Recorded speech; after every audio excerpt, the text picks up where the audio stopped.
Good afternoon and welcome to the Southwest Committee IIRSM webinar on successful asbestos management this afternoon. A few things to mention before I introduce our guest presenter today. We are looking for IIRSM members to join the Southwest Committee. So if you are interested in giving something back to the risk community, then please get in contact with us to find out some more details. Likewise, we are also looking for presenters who would be interested in doing a future webinar. Risk management is a huge area, and if it's something that you would like to do, please again reach out to us.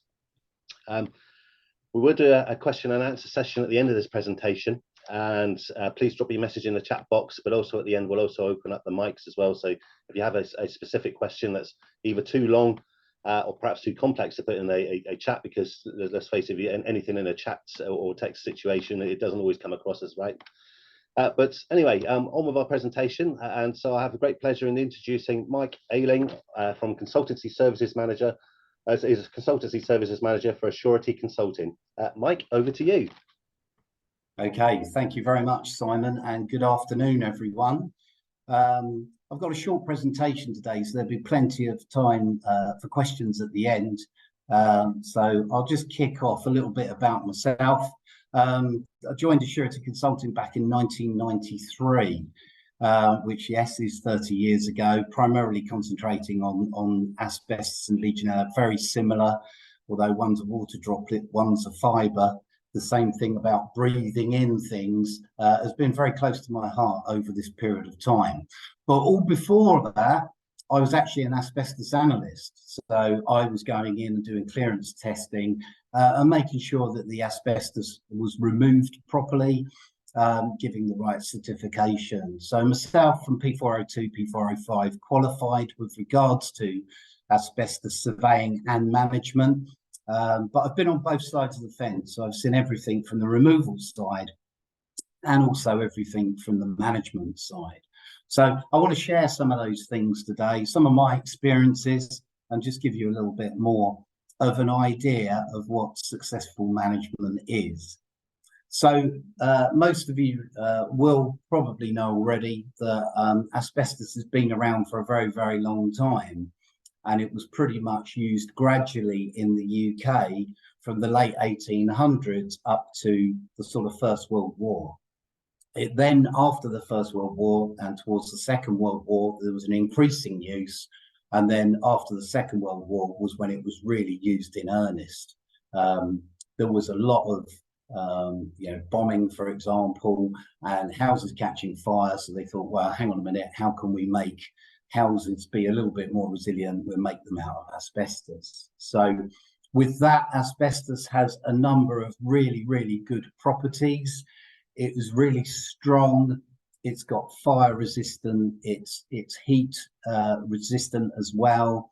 It's chemical resistant. It was actually known as the magic mineral. So this is why it was used in building materials, because it was so useful. So the only one drawback that was found out later on, and we're talking about late 50s, early 60s here, 1960s, was the fact that these fibres were really, really harmful to people's lungs. So there are three main types of asbestos.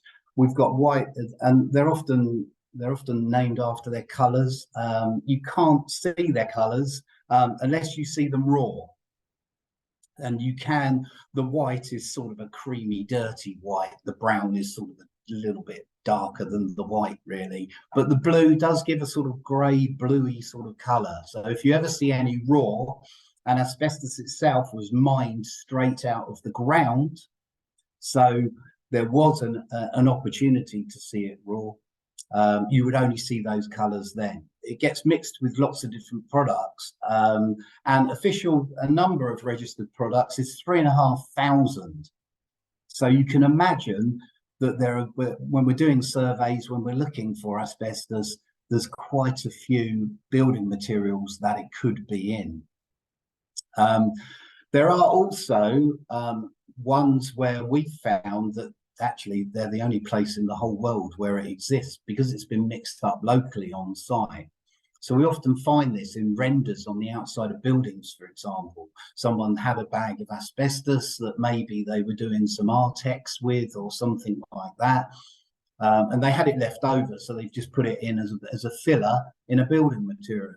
So we're never surprised when our surveyors come back from site and they say, look, we've sampled this and it actually contains asbestos. So quite difficult to manage.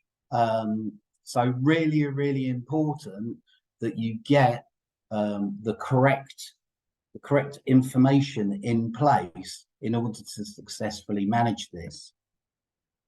So what I'd like to talk to about today is where we are now with regards to asbestos, regulations and future possibilities as well. There was a House of Commons committee report that I was going to go in a little bit more detail, and these are questions that they asked of the Health and Safety Executive about the future of asbestos and why are there so many people still dying from it. And again, most of you probably realise that it is the biggest workplace killer in the UK currently. We have 5,000 deaths per year. And it's been 5,000 for many, many years. Every time I do presentations like this, I say, next year, I think it's going to reduce, and it never does. So I will say it again, I think next year it will potentially go down, but really the only reason for this was the onset of COVID and the fact that there have been many people that may have had asbestos related diseases being realised unfortunately succumbed to COVID. So the numbers may actually come down. It'd be interesting to see how the media portray that in the future. But it just gives you an indication that we are currently sitting around 5,000 and with very little movement. Then I really want to talk about, in my experiences, what I find in successful asbestos management, observations that I have when I've undertaken audits, and just really how we can sort of streamline this to make it more straightforward so everyone understands how you can successfully manage asbestos in your buildings going forward. So as I mentioned just a minute ago, really, I said it's all about getting the right information. And things have changed, especially over the last 30 years. The way people have approached asbestos management has differed quite a lot. Initially, when I first started doing this, in the late 80s, early 90s, it was basically, have you got a survey? So the enforcing authorities were just basically ensuring that surveys have been undertaken.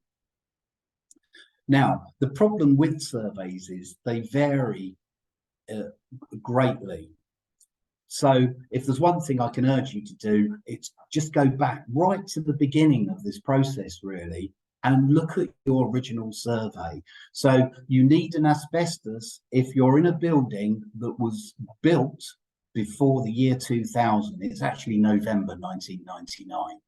But for all intents and purposes, if you're in a building that was built before 2000, you should have had an asbestos survey carried out. Okay, and I'm going to go and talk about surveys and the things to look out for in a little bit more detail. They then moved on to, can we see your asbestos register? So it was really getting that information out of the survey and putting it in a manageable format that was easy for everyone to read. More recently, with regards to the regulation change in 2012 and the ongoing management up to today, really the enforcing authorities are asking, can I see your asbestos management plan? So if you've got an asbestos management plan, you would have a register, you would have had a survey carried out, you should have all of those things in place. Things like an asbestos policy, a responsibility tree, you would have done your risk assessments off the back of the survey, what now is known as a material assessment score and a priority assessment score. I'm going to talk about all this later on. And then any training that's required, any checking, inspecting, monitoring, and any review process that you've got in place. So now the management plan is overarching, but if you've got all of those aspects in place, then the enforcing authorities are going to know pretty much straight away that you're successfully managing asbestos. And then we'll talk a bit about the future as well. And what does that hold? What are we going to be looking for? Okay, so if we start back at the beginning and we start with the survey, the first thing to note is when was it carried out? Because, as I said, surveys changed quite a lot over a period of time. And the focus for the surveyor in the 90s is a lot different to what it is now. So it's making sure that your survey has got all of the information in it. So we're looking for things like, have all the areas been assessed? Because there may be caveats within that survey that says, we don't look in electrical boxes. So therefore, there could be asbestos in those electrical boxes. It could be a flash guard. It could be the seal around the electrical box itself. But they may not have been included. So they would never have got onto your register, but you still may have asbestos. So a lot of the time, these areas are presumed. If that electrical box is pre-1999, then it should be presumed to contain asbestos. It should be on your register. So it's areas like that that may have had a caveat written in the survey to say, actually, we're not looking at those. There may be areas that weren't accessed. And it may be there wasn't a key. I've seen all sorts of things. And one of the areas that often gets missed are lift shafts, because the surveyor turns up, they haven't arranged a lift engineer to come at the same time. They haven't got access into the lift. They haven't gone up and down on the lift cart, in the lift shafts, looking at all of the walls and the ceiling and the floors of the lift shaft. So again, that area often gets missed. Sometimes you get brake shoes on the lifts themselves, which contain asbestos. And it's amazing the amount of lift engineers that don't know that their brake pads contain asbestos in the lifts that they're looking after. So all of these things go to maybe delay work in the future. When you're trying to do work, it may actually stop you from doing something, because then a lift engineer may come on site and say, oh, well, there isn't an asbestos survey of the lift shaft. So it may hinder works. So it's worth going back to that survey and finding out, does it cover all those areas? Sometimes, and I had this quite recently doing a survey, there was a boiler room that was over the other side of the car park in its own little boiler house. And it had just been completely missed because the surveyor had floor plans for the building and he concentrated just on the floor plans. So in the regulations for asbestos, it talks about the site. So it's making sure that all of those outbuildings are covered as well. So there can be areas, and also sometimes we find it where buildings, outbuildings may have been demolished. Some of the asbestos may have been buried. So we're talking about contaminated land. It's worth just bearing this in mind when you're looking at your site or indeed your building. These are the areas that you want to ensure have been covered. Another area as well is sometimes the outside of the building. Sometimes surveyors get really focused on floor plans, but they forget about the outside of the building, or they can't see all of the areas of the outside of the building from the roof or from the ground. There may be sort of like the little sort of alcoves or whatever that you can't actually see. And sometimes these may have, I don't know, asbestos flue pipes from an old boiler that's been disconnected many, many years ago. It may not look obvious from the inside of the building that it's there, but you can see it on the outside of the building. So again, all of these areas. And with regards to the different types of asbestos surveys, the oldest surveys were known as a type 1, 2, or 3 survey. The newer surveys are known as a management or a demolition and refurbishment survey. So the old type 1 surveys were a presumptive survey, which basically presumed everything was asbestos unless you could demonstrate otherwise. Now, if you look at all the products that contain asbestos, you will see that pretty much the only product that doesn't is glass. Every single other product, there's an asbestos wood, there's Durasteel, all of these products contain asbestos. So it's only really glass that you can be definitely sure doesn't contain asbestos. So once you've gone through and challenged all that information, you look at your type 1 survey or your type 2 survey, which is now known as your management survey, which is where the surveyor takes samples and tries to work out whether there is or isn't asbestos in the building. The type 3 is the demolition and refurbishment survey. I've put a little box on there as well. So what about underneath the carpet as well? It's really important that if you're commissioning a survey is to fully understand how far it's going to go. So is it going to go above the ceiling? Is it going to go below the carpet?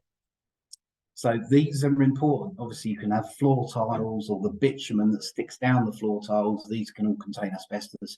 That can be underneath carpet, and we find it quite regularly as well. So it's important to talk to the surveyor and agree the scope of works to make sure that you can successfully manage it going forward in the future. If you don't do that, then the surveyor can say, well, we're not lifting the carpet because we're not sticking it back down. So there needs to be someone who can stick it back down again. So we often encounter these issues. There are other things you can put in the survey, which is over and above the regulations, but is really, really helpful for the ongoing management. So we do a thing that's called walls, floors and ceiling survey. We go into every room and we say what the ceiling, what the floors and what the walls are made of.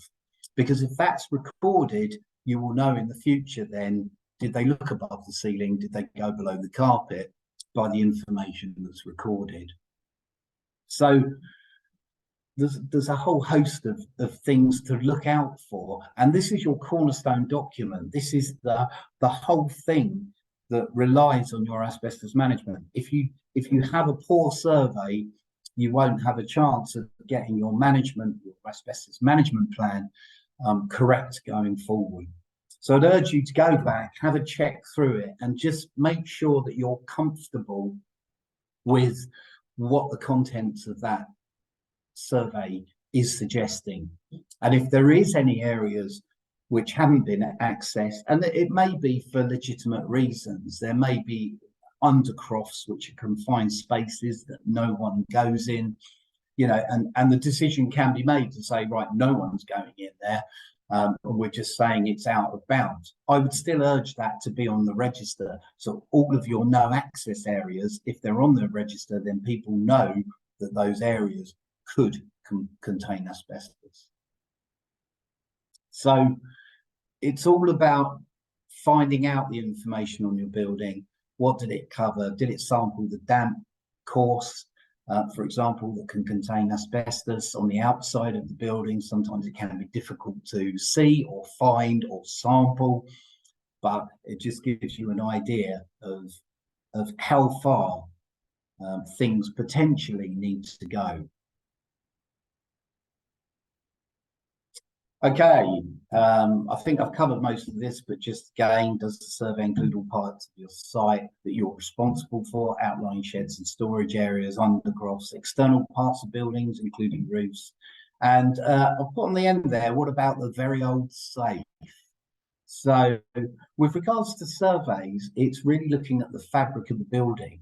But we often find asbestos-containing materials on things that have been brought into a building post-2000. So old safes are a classic. They can have asbestos rope around the doors. Sometimes it's grey woven pattern.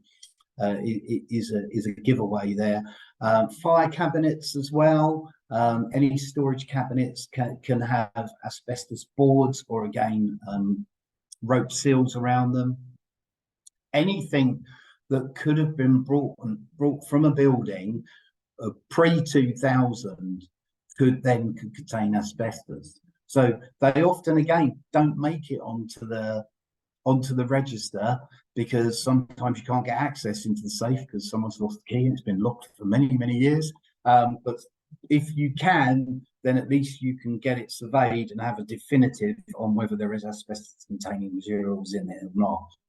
There is websites that you can go on and you can actually put in the make of the safe, and it will tell you if asbestos had been used in that safe at a particular time as well.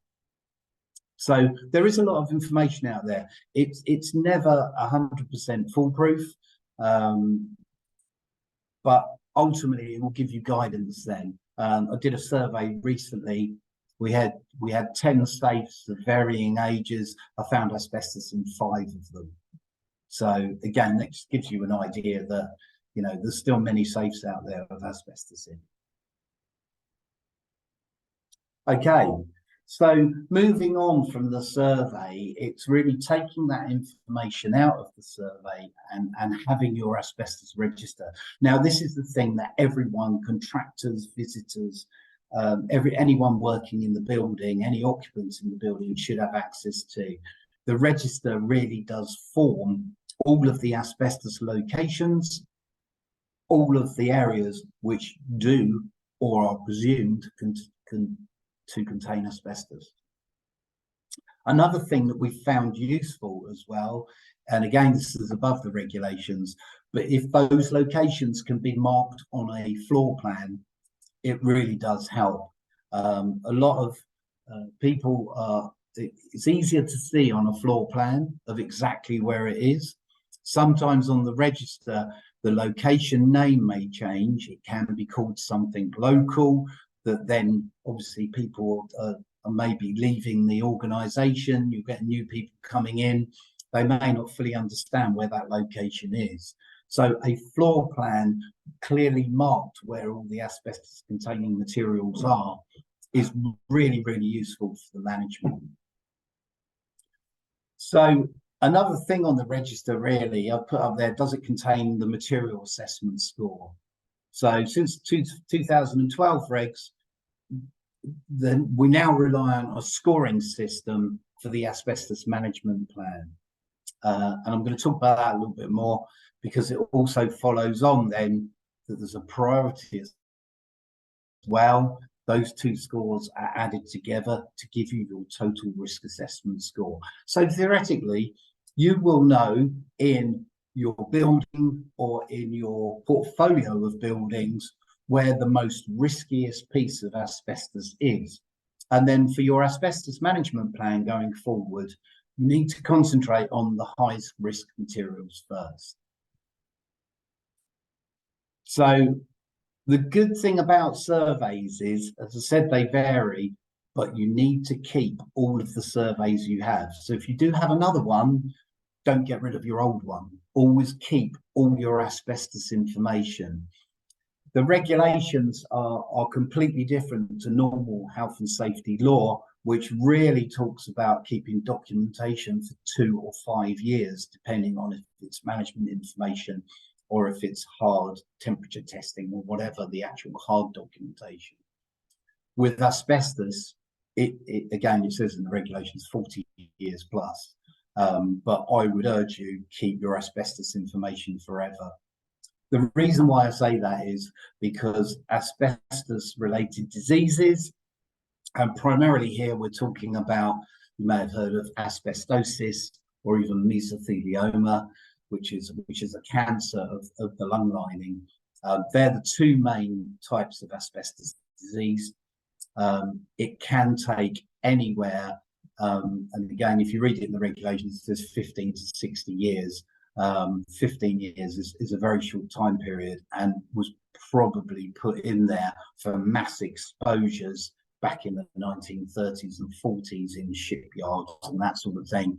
It's more likely to be 50 or 60 years now.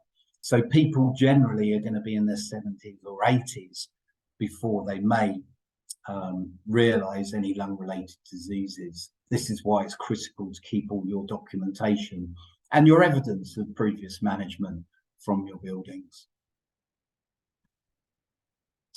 Okay, so when we moved on to the regulation change that I was speaking about earlier, it was now really the enforcing authorities are saying, can I see your management plan? So within this plan, it needs to include a lot of things I've mentioned already, but it really is then communicating that information to everyone. So within your management plan, you need to have a communication strategy.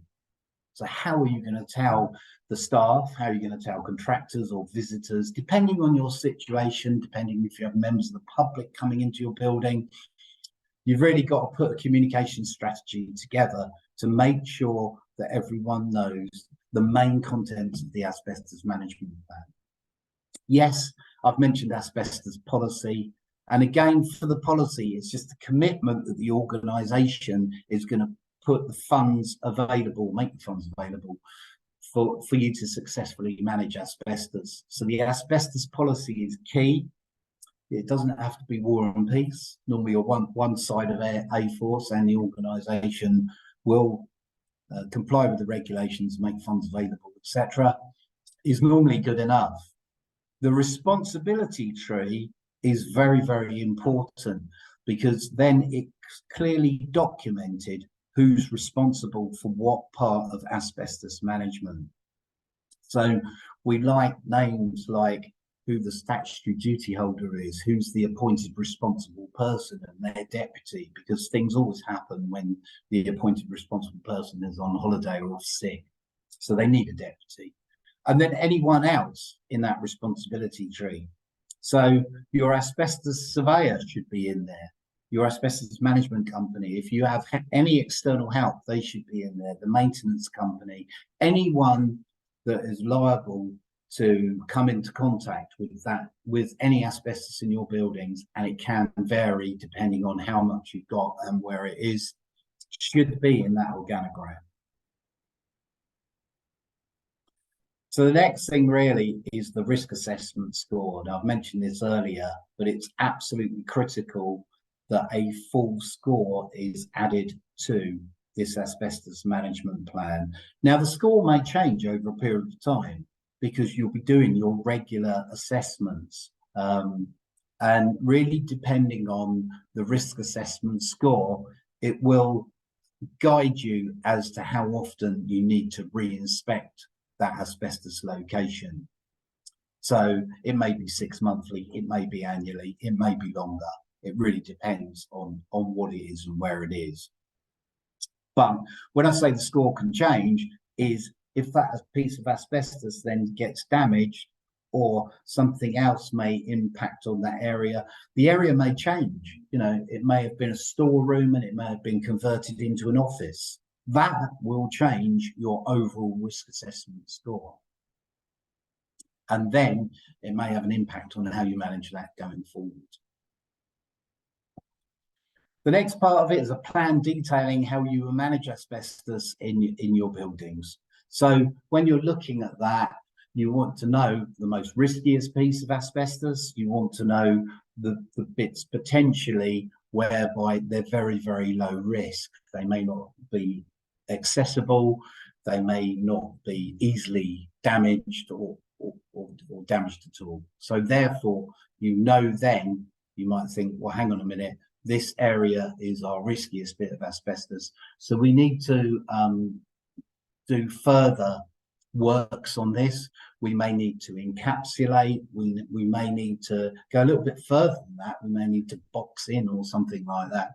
And ultimately, because Regulation 4 of the asbestos regulations, which I've been referring to, is all about the duty to manage. So it's all about managing your known asbestos. It's not a duty to remove, it's a duty to manage. So your last option is removal. Now, unfortunately, in a few slides' time, I'm going to contradict this a little bit because there's been new information come to light recently, which are now advocating a potential different strategy going forward over the next 10, 20, 30 years. Okay, you need a lot of other information in your asbestos management plan as well. So if you have any works done, if you have any removal works, you need the plan of works, you need their risk assessments and method statements about how they're going to do it. You need removal certificates, you need air testing to make sure that if it has been removed, it is now okay to go back in and reoccupy. And you need disposal certificates to make sure that your asbestos has actually made it to a licensed facility that takes asbestos. The nearest one to me is not actually my most local one, because that doesn't accept asbestos. I have to go an extra 10 miles away because it's the nearest one to me. So that gives you an idea. And one of the most important things that people often miss is the formal review. So and mostly it's accepted to be done on an annual basis. It does say regular, but it doesn't actually say, annual. If you've got one piece of asbestos that's tucked away and you look at it every year and it never deteriorates, nothing ever happens to it, then the review is quite straightforward. If you have thousands of locations of asbestos containing materials, it can be a bit onerous. So it's all about devising a plan of how you can successfully manage it going forward. But this review process is vitally important, because then you can see, it gives you an opportunity to step back and see if there's been any changes, if there's been any potential issues with any locations or any areas that may contain asbestos. Sometimes you have to have eyes in the back of your head as well a little bit. I was working on a project recently whereby it's a big multi-story building, and they're taking the asbestos out floor by floor, and a lot of it is actually on the steelwork. So they're having to use quite heavy machinery to remove it. So the building is vibrating. And what we're finding is it's actually causing a crack in quite a long way away from the location that they're working in a stairwell in the Artex ceiling, which contains asbestos. So although in the regulations it focuses on the immediate area and adjacent areas to say you've got to make sure that there isn't any impact on those, I also urge you to look a little bit further afield, because you never quite know when there can be any potential issues. So finally on that is making sure that your asbestos management plan is updated. It's a great way of demonstrating management control. If you can say, look, we've done a review, we've found this and we've changed it slightly, absolutely brilliant. The enforcing authorities will know straight away that you're on top of your management plan because you've made changes over a period of time. Okay, I've put a load of regulations up there. Asbestos, unfortunately, is one of the most regulated areas in the regulated health and safety disciplines, if you like. Even before the Health and Safety at Work Act, there was regulations out there. But most of these now are the ones that we've referred to today. And I've put on the back there, what will it look for in the future? I think there will be a drawing together of all this information. I think there will be a little bit more streamlining of this information to make it a little bit easier to work to and understand. There was, you might see on the bottom there's that retained EU law that some of you may have seen about that was going to be repealed. All EU regulations were going to be repealed at the end of the year. The government have actually come out and said, actually, we're just going to keep going on the EU regulations for a little while longer. So there is the potential for change in the future. So there was a House of Commons committee report, was commissioned in April 2022, and it was advocated that the government must commit to a strategy to remove all asbestos from public and commercial buildings within 40 years. So some of you may be sitting there thinking, I've got a lot of asbestos in my building, and the only way to remove it all will be to demolish all of my buildings, which, excuse me, which potentially is going to take longer than 40 years. So there were some wide sweeping statements here, may be said for the right reasons, but the practicalities of it are very, very different. So, as I said, it's currently under review, and the actual Work and Pensions Committee launched an inquiry into the Health and Safety Executive about how they manage the presence of asbestos in buildings. So there was a number of questions, and as I mentioned earlier, 5,000 deaths, that's in the UK. There's 107 worldwide. That's the World Health Organization's figures, which is not surprising when asbestos is still being used in some countries, primarily Russia, China, Kazakhstan are the main ones, and a little bit in Brazil as well.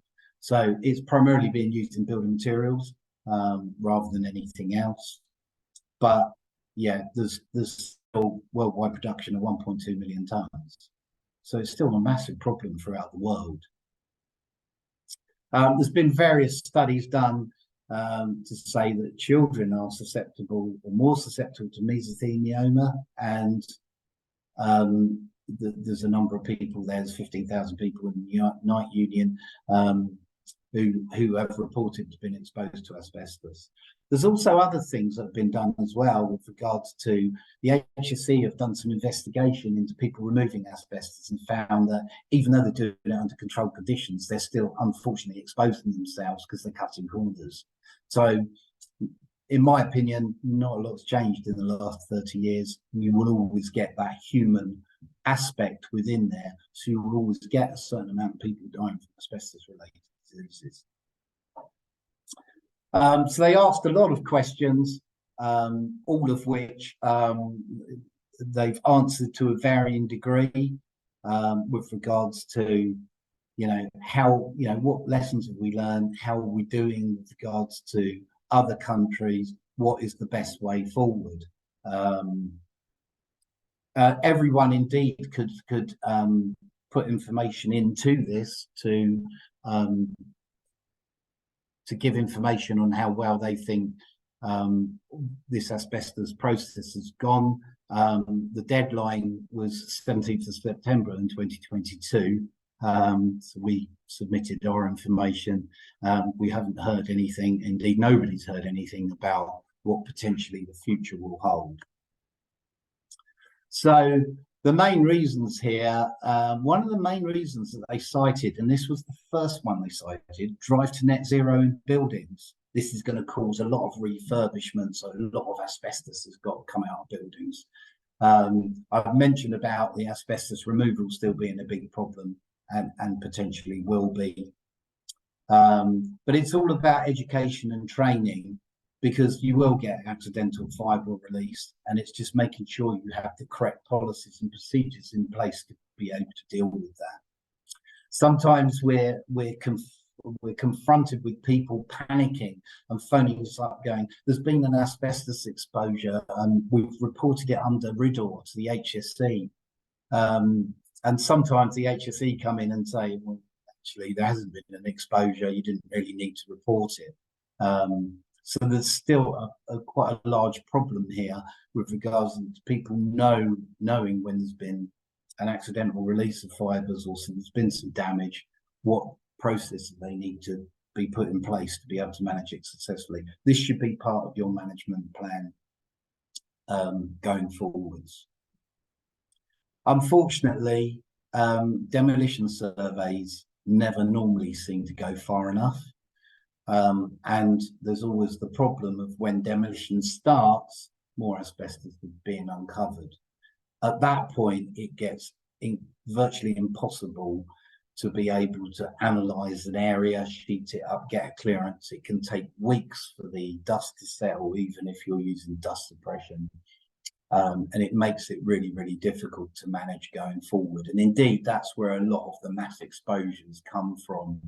And I haven't put any case studies up here because you can Google them and you will see that there are many relating to mass exposures relating to demolition and refurbishment projects. Okay, so the way to keep it easy, your asbestos management plan, you've got your asbestos policy, you've got your responsibility tree, you've trained all of those people in the responsibility tree. You've looked at your risk assessments. It's told you how you're going to implement your controls and what you need to do. So you've gone back and you've checked and inspected and you've monitored your asbestos containing materials, and you've got a plan in place to say how often that's going to happen, or indeed if any remedial actions are required. And that has come all out of the point when you've done your review. So if you keep it that simple and you've done all those things for your asbestos management, you can clearly demonstrate you've got really good asbestos management in place. Okay, so I'll just put a bit on the end here about risk assessments, priority assessments. Still are not fully understood. The scores can vary dramatically because you have to average some of them, but not others. So it just makes it a little bit more complicated than it could be. So we could streamline that. We could just rely on material assessment scores, implementing controls. It's all about removal of non-asbestos containing materials which contain asbestos, because they may have been said that they weren't previously, if it's an older survey. You've got all of these things to consider. So it can be a little bit of a minefield, but what I would do is urge you to go back, check your material assessment scores, should be pretty easy. Check your priority scores. You guys are the only people that can do that because you know what's happening in your buildings. You can get help from surveyors, for example, but they don't know what happens on the day-to-day workings of your buildings. But if you do then change your risk assessment scores, again, this is a great way of demonstrating management control. So as soon as we go in to do an audit in a building and we see that the risk assessment scores have changed over a period of time, we know that everyone's on it. So the material assessment score, it looks at the product type, where it says or debris from the product. So if it's in a fixed matrix, it's a low score. If it's very friable, it's a high score. Extent of damage, obviously good condition, low score, bad condition, high score. Surface treatment, is it unsealed or is it painted or is it in a really hard fixed matrix? So that would give it a low score. If it was unsealed, high score. And that just gives you an idea of how you come to your material assessment score. The different types of asbestos. Your white asbestos, called chrysotile, carries a score of 1. Amosite, which really should be called asbestos granularite, because amosite is actually a slang term named after the Amosa mines of South Africa. That carries a score of 2. That's your brown asbestos. And then your blue asbestos, chrysidolite, which you will be incredibly unlucky if you ever come across that today. It's big news in our labs if someone comes back with blue asbestos, because it is that unusual. Most of it is now brown and white, predominantly white asbestos. But your chrysidolite is the most risky asbestos. It has the most hooks on its fibers, so it's more of a danger to your lungs. So therefore, it carries the highest score. You add all those together, you've got your material assessment score. Your priority assessment score looks at maintenance activity, how often, how many times, that sort of thing. Occupant activity, how many people in a room, whether it's 1 to 3, whether it's 3 to 5, with all sorts of numbers there that go together to give you your priority assessment score. Likelihood of disturbance and human exposure potential. And again, the last 3 there are average scores rather than whole scores, if you like. So you add them together, you get a total risk assessment score. Your removal projects, make sure the register is given to the project manager. It's the project manager that is managing the removal, okay? So this is where we have problems, because then the project manager may not have a demolition refurbishment survey done, or it may not look at the right areas. The surveyor comes in and thinks he's looking at the right areas, but he may not cover all those areas. So it's that communication is absolutely critical to make sure a project runs smoothly. Okay, so finally, reviews. Asbestos management reviews. We've said about annual basis reviews. It's always good, but make sure you document it. Anything, even if everything's good, document that you've looked at all the various aspects and nothing's changed. Because again, that's a great way of demonstrating control. So what's going to happen in the future? Australia got an eradication law in. They had it in since 2013. Massive problems in Australia over the years. Poland are looking to 2032. European Parliament has called for removal of asbestos in European public buildings by 2028. We've said 28 for public buildings and education establishments and 35 for others. That's still a tight time frame. Don't think that's achievable. But, you know, I'll put a question there. Do you think an asbestos eradication law should be introduced in the UK? Possibly, but over a much longer period of time, because there's so many problems associated with the removal of asbestos in buildings. So my ideas: potentially abolishing the priority assessment score and basing it on the material assessment score. Make all removal of asbestos in buildings reportable to the HSC, and there is rumblings on the from the HSC that might happen. And then any removal projects can be analysed at a later date to see if it was done in the correct way, because that's one of the major areas where large exposures of asbestos have occurred. So future predictions: number of deaths in the UK will reduce. And I mentioned about COVID, so I think they will come down. There will be some more regulations coming out. But total removal of asbestos from buildings is just not really possible. You will always have that problem with removal of exposing people to asbestos fibres. So it's all down to the protection of the workforce, is down to good, successful management of asbestos. Okay, thank you very much. I might have overrun just a couple of minutes there, so you can take questions. So I'll hand you back to Simon for any questions that anyone may have. Mike, thank you very much for a very informative presentation. So we have one question, and I've got a couple for you as well. But yeah, thank you for that. That's improved my understanding of asbestos no end. And I have to say that you mentioned about the safe having asbestos in it, and I did smile when you talked about that, because I know that on the site where I am, in our quality director's office, there is an old safe, and it has got a sticker on it that says "may contain asbestos" on it. So yeah, and I remember that when that was stickered up, we had a great big debate about whether it did or didn't. But yeah, so I hope I'm pronouncing this correctly. I've got a question from Ahmad. His question is: with more updated legislation globally to reduce exposure of asbestos, what about manufacturers who still supplying parts or seals which can still contain asbestos material?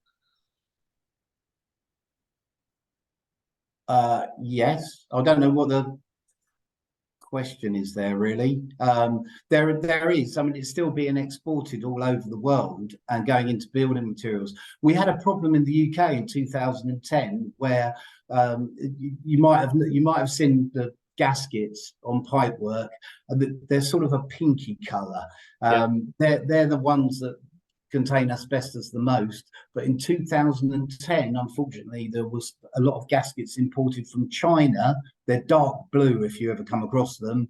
They also contain asbestos. So this is years after asbestos was banned in the UK, but unfortunately they got into the supply chain.